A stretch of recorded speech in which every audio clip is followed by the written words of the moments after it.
আমি গোটা পটলগুলো ভেজে নিয়েছি, আর আলু ভেজে নিয়েছি, মাছ রুই মাছ ভেজে নিয়েছি, আর টমেটো বাটা, আদা বাটা, লঙ্কা বাটা আর ধনে গুঁড়োর পাউডার দেব। আমি একটা তেজপাতা ফোড়ন দিয়েছি, পটলের তেল, তাই তেলটা কালো হয়ে গেছে।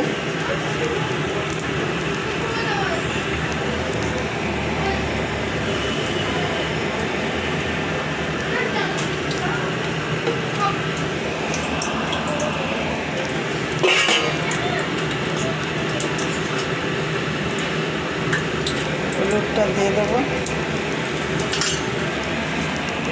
আর মশলাটা দিয়ে দেবো।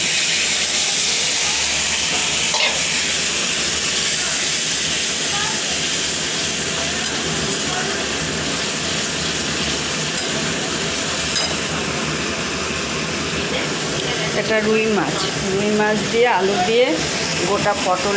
আমি জল দিয়ে দেবো,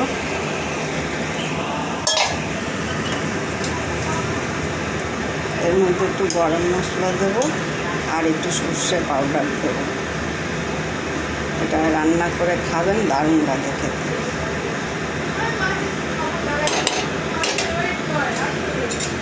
আমি পটলটাকে অর্ধেক করে নিই, গোটা পটলটাকে আমি মাঝখান দিয়ে চিড়ে দিয়ে ভেজে নিয়েছি, নিয়ে মাছটা রান্না করছি। আমি একটু সর্ষে পাউডার দিয়ে দিচ্ছি, এটা ভিজাবো না, এমনি গুঁড়ো পাউডার অল্প করে দিয়ে দিলাম টেস্টের জন্য। স্বাদ মতো নুন দিয়ে দিয়েছি, পরিমাণ মতো নুনটা দিয়ে দিয়েছি। এখন মাছটা দিয়ে দেবো, জ্যান্ত রুই মাছ।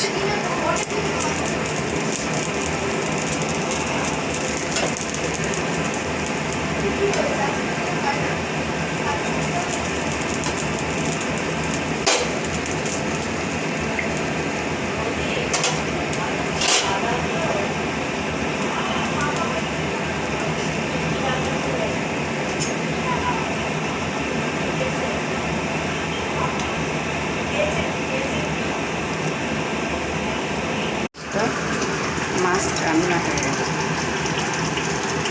কালারটা এবার আমি অফ করে দিই।